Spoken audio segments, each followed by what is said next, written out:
Packers are going to be 8-point favorites as the home team.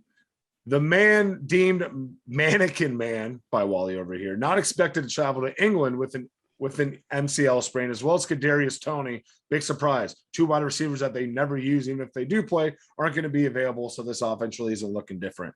Green Bay is coming off an unimpressive win against the Pats and their backup quarterbacks. So we'll see who starts for the Giants. Danny Dimes has logged in 2 limited practices this week. Tyrod Taylor, I think he's been DNP the last 2 days. So it looks like Danny Jones is trending in the right direction. Like I said, no Golladay, no Toney, which doesn't really matter. It's going to be the battle of the trenches. This is a big boy football game because you have a decent O-line in Green Bay going up against Dexter Lawrence, who's just been on people's radar these last few weeks. 8 pressures last week. I think he added a sack and a half. Dude has just been a problem for that front. Then on the other side, you have Rashawn Gary, as well as Kenny Clark going up against that shitstorm they call an offensive line in New York. The only thing that I think the difference maker in this and why I think New York is going to cover the 8 points, Green Bay's rush defense has looked kind of suspect over these last couple of weeks. That's all New England had last week, where they knew that they were going to run the ball and Green Bay still could not stop them. The way that Saquon has been starting his season, he looks great. I expect him to have a good game. Green Bay's going to have another grinded out game, win by like that 2 to 4 point mark. And I have the Giants covering on here.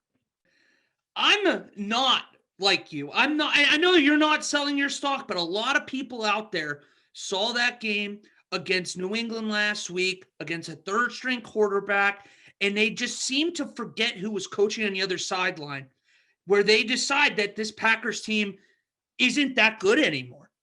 I'm not going to be that guy. I think this is the game we're going to actually look back on going into the playoffs and saying this is where the Packers passing game got on track. This is the perfect team to do it. If they can get good pass pro from Elton Jenkins and from David Bakhtiari against Kayvon Thibodeau, there's not really a lot of other threats out there. So I think they're going to do enough.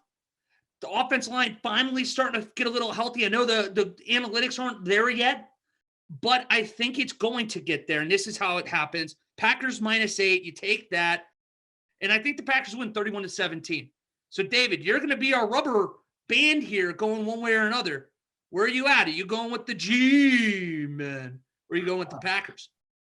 I'm not selling Packer stock, but I'm sure I'm not going to bet on them to cover an 8-point spread. I'm taking the Giants as 8-point underdogs, taking Green Bay money line, and that's only if Daniel Jones doesn't play, you can hammer Green Bay as an 8-point favorite. You can hammer it.